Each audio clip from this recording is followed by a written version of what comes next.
Números, capítulo 19. E o Senhor disse ainda mais a Moisés e Arão: Esta é uma outra lei que o Senhor ordenou. Diga ao povo de Israel para trazer uma novilha vermelha, sem defeito e sem mancha, sobre a qual nunca foi colocada uma canga. O povo deve entregar a novilha ao sacerdote Eleazar, que a levará para fora do acampamento, e ela será morta ali diante dele. Então o sacerdote Eleazar molhará o dedo com o sangue e borrifará 7 vezes na direção do tabernáculo. Em seguida a novilha será queimada diante dele. Serão queimados o couro, a carne, o sangue e o excremento. O sacerdote deverá apanhar um pedaço de madeira de cedro, isopo e lã tingida de vermelho e lançar tudo no meio do fogo que estiver queimando a novilha. Depois disso o sacerdote lavará as roupas e tomará banho, voltando em seguida ao acampamento, mas estará impuro até o final da tarde. E aquele que queimou a novilha lavará suas roupas e tomará banho, e também estará impuro até o final da tarde. Então um homem cerimonialmente puro apanhará as cinzas da novilha e as colocará fora do acampamento, num lugar puro. As cinzas serão guardadas pelo povo de Israel para o preparo de uma água purificadora que serve como oferta pelo pecado. Aquele que pegou as cinzas da novilha também lavará as suas roupas e permanecerá impuro até o fim da tarde. Essa lei valerá para sempre, tanto para os israelitas como para os estrangeiros que moram no meio de vocês. Quem tocar em uma pessoa morta ficará impuro durante 7 dias. Deverá purificar-se lavando-se com a água purificadora no 3º e no 7º dia. Mas se não se purificar no 3º dia e no 7º dia, não estará puro. Aquele que tocar em uma pessoa morta e não se purificar, contamina o tabernáculo do Senhor. Por isso essa pessoa será eliminada de Israel, porque a água purificadora não foi borrifada sobre ela, e a sua impureza permanece sobre ela.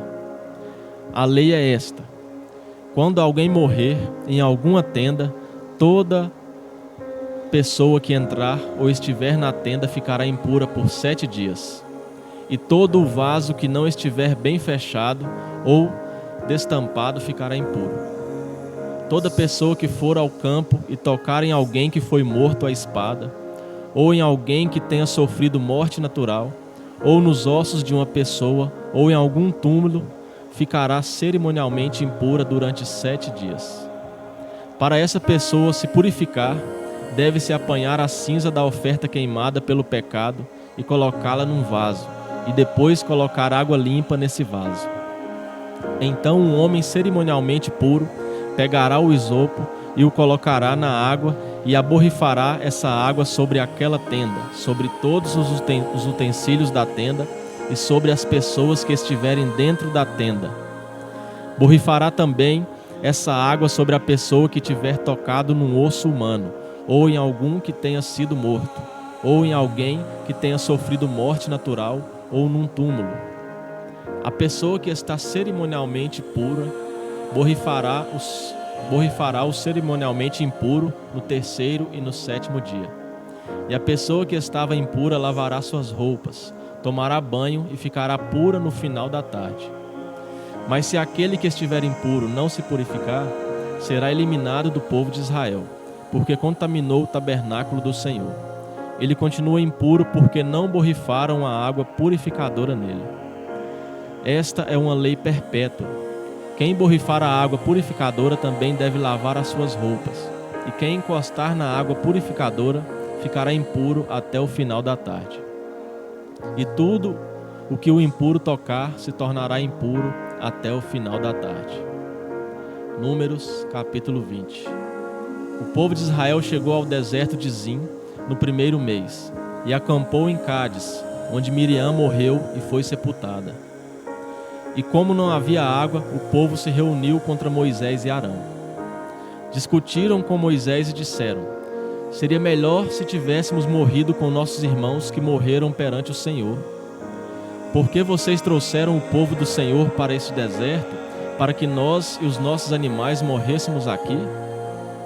E por que nos tiraram do Egito para nos trazer a este lugar terrível, que não produz cereais, nem figos, nem uvas, nem romãs, nem fornece água para beber?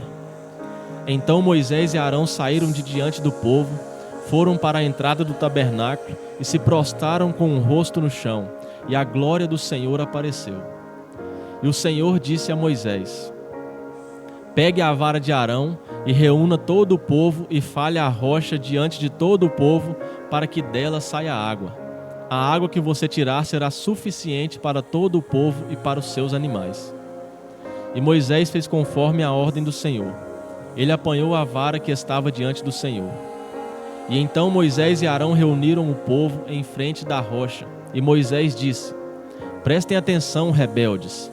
Será que vamos ter de tirar água desta rocha para vocês?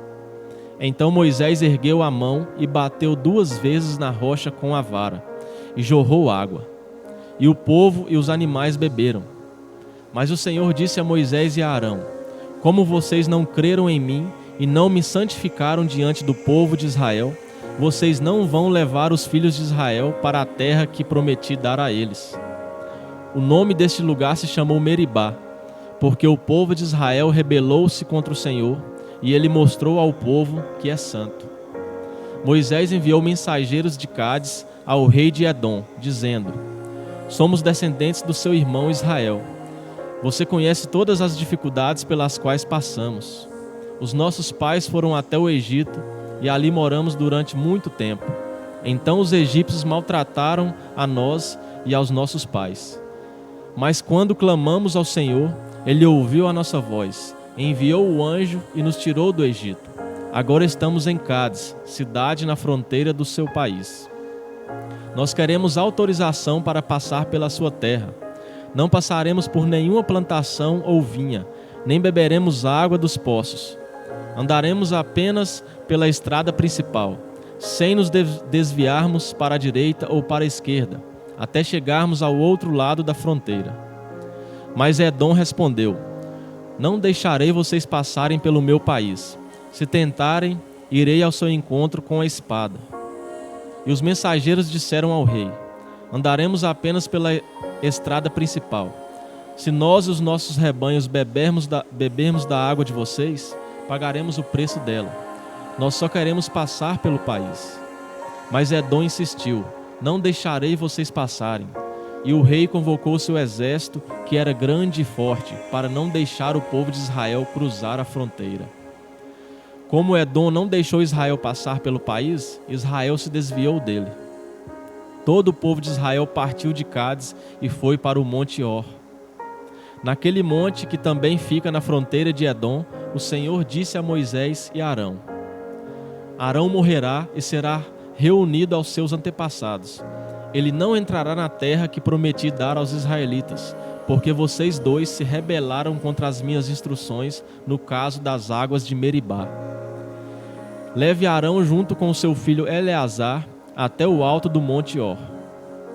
Então tire as vestes sacerdotais de Arão e coloque-as em seu filho Eleazar, pois Arão vai morrer ali e será reunido aos seus antepassados.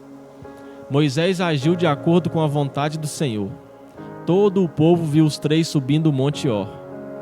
Então Moisés tirou as vestes sacerdotais que Arão vestia e as colocou em Eleazar, filho de Arão.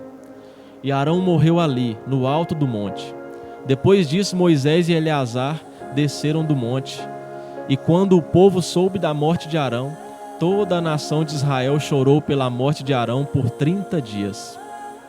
Números, capítulo 21. Quando o rei cananeu de Arade, que morava no Neguebe, ouviu que o povo de Israel vinha pela estrada de Atarim, guerreou contra Israel e capturou alguns israelitas. Então Israel fez este voto ao Senhor: se o Senhor permitir que derrotemos esse povo, destruiremos todas as suas cidades. E o Senhor ouviu essa promessa e permitiu a derrota dos cananeus. O povo de Israel destruiu totalmente o povo e as suas cidades, e deram o nome de Hormá a esse lugar. E o povo partiu do Monte Or pela estrada do Mar Vermelho, dando a volta pelo país de Edom. Mas os israelitas perderam a paciência no meio do caminho e se queixaram contra Deus e contra Moisés, dizendo: Por que vocês nos tiraram do Egito para morrermos nesse deserto? Aqui não há pão nem água, e nós detestamos essa comida horrível. Então o Senhor enviou serpentes venenosas que mordiam o povo, e muitas pessoas de Israel morreram. O povo falou com Moisés e disse: Nós pecamos, porque falamos contra o Senhor e contra você. Ore pedindo para tirar as serpentes do meio do povo. E Moisés orou pelo povo. E o Senhor respondeu a Moisés: Faça uma serpente de bronze e a coloque no alto de um poste. Quando alguém for mordido por uma serpente e olhar para a serpente no alto do poste, escapará com vida. Moisés fez uma serpente de bronze e a colocou no alto de um poste. Todas as pessoas que eram mordidas por uma serpente e olhavam para a serpente de bronze permaneciam vivas. Os israelitas partiram então para Obote, onde acamparam. Depois viajaram e acamparam em Ijé-Abarim. Esse lugar fica no deserto, perto da fronteira oriental de Moabe. Dali partiram e foram acampar no vale de Zered. Depois se mudaram para a outra margem do rio Arnon, que fica no deserto, perto da fronteira do território dos amorreus. O rio Arnon serve de fronteira entre Moabe e os amorreus. É por isso que o livro das guerras do Senhor fala sobre isto, quando diz que o vale do rio Arnon e a cidade de Vaeb, na região de Zufá, e os vales ficam entre os amorreus e o povo de Moabe. De lá Israel viajou para Beer, o poço sobre o qual o Senhor disse a Moisés: Reúna o povo, e eu lhe darei água. Então o povo de Israel cantou esta canção: Comece a dar água, ó poço, cantemos a respeito dele. Este é um poço que os líderes cavaram, e os mais importantes do povo abriram com os seus bastões de comando e com os seus cajados. Então saíram do deserto e foram para Mataná. De Mataná para Naaliel, de Naaliel para Bamote. Saíram então de Bamote para o vale que fica nas terras de Moabe, de onde se pode ver o deserto e o monte Pisga ao longe, em frente ao deserto. E Israel enviou mensageiros a Seom, rei dos amorreus, para dizer a ele: Pedimos autorização para passar pelo seu país. Não andaremos pelas suas plantações e vinhas, nem beberemos da água dos seus poços. Andaremos apenas pela estrada principal até atravessar o seu país. Mas Seom não deixou Israel atravessar o país e convocou o seu exército para lutar contra Israel. Vieram até o deserto e lutaram contra Israel em Jazar. E Israel derrotou os amorreus e tomou a terra, desde o rio Arnon até o rio Jaboque, fronteira dos amonitas, que era bem fortificada. Israel tomou todas as cidades dos amorreus e morou nelas, inclusive Esbom e todos os seus povoados. Esbom era a cidade de Seom, rei dos amorreus, que havia lutado contra o antigo rei de Moabe, tendo tomado toda a sua terra até o rio Arnon. É por isso que os poetas antigos fazem referência ao rei Seom. Venham até Esbom, que seja edificada, seja construída a cidade de Seom. Porque saiu fogo de Esbom, uma chama da cidade de Seom, consumiu a cidade de Ar, em Moabe, e os senhores nos altos do vale de Arnon. Ai de você, Moabe, você está perdido, povo de Camos.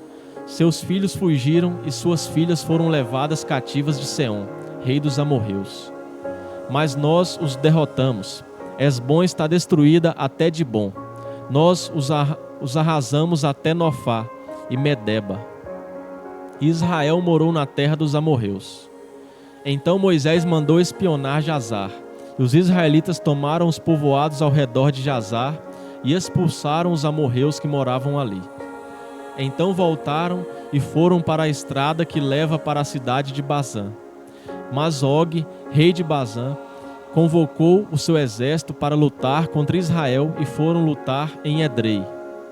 E o Senhor disse a Moisés: Não tenha medo dele, porque eu o entreguei a você, juntamente com todo o seu povo e a sua terra. Você fará com ele o mesmo que fez com Seom, rei dos amorreus, que habitava em Hesbom. Então Israel o derrotou, bem como seus filhos e o seu povo. Ninguém escapou com vida, e tomaram posse da terra.